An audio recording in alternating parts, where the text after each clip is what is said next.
एक बार भी यदि आप भागवत जी को अपना लिए, आपके जीवन में केवल भागवत जी होना, तो किम वा परैरीश्वर, अन्य कोई साधन, अन्य कोई भी ईश्वर के शरण में आपको नहीं भटकना पड़ेगा, अन्य कोई कहीं भी आपको नहीं जाना पड़ेगा, क्योंकि भागवत को आपने अपना लिया, आपके जीवन में भागवत जी आ गई ना, तो आपको सब कुछ प्राप्त हो जाएगा।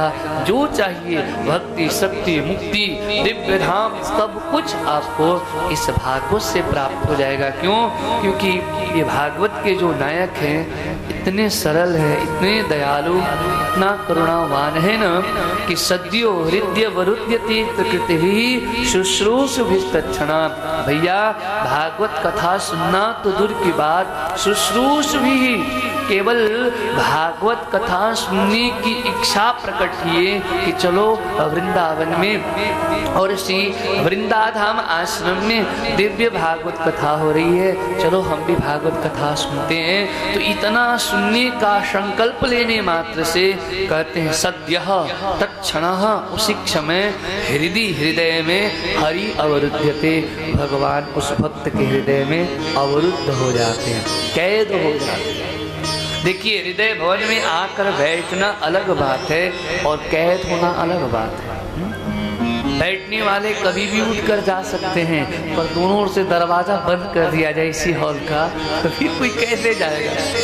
हैं? और फिर भैया तो परेशान हो जाएंगे कैसे हम जाए महाराज, क्यों बंद कर दिए आप? तो ये बंद कर देना अवरुद्ध होना है, और खुला है तो मौका पाए तो उठ करके चल दिया, है ना?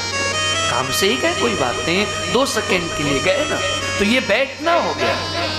तो भगवान यदि हृदय में बैठेंगे तो वो उठकर जा सकते हैं 2-4-5 मिनट के लिए, लेकिन कहते हृदय अवरुध्यते, भागवत सुनने की इच्छा प्रकट करने वाले भक्त के हृदय में भगवान बैठते नहीं है, भगवान अवरुद्ध हो जाते हैं, कैद हो जाते हैं। इसलिए किम वा परैरीश्वर, अरे जो शून्य मात्र के संकल्प लेने से जिसके हृदय में भगवान कैद हो जाते हों, इससे श्रेष्ठ साधन और क्या हो सकता है।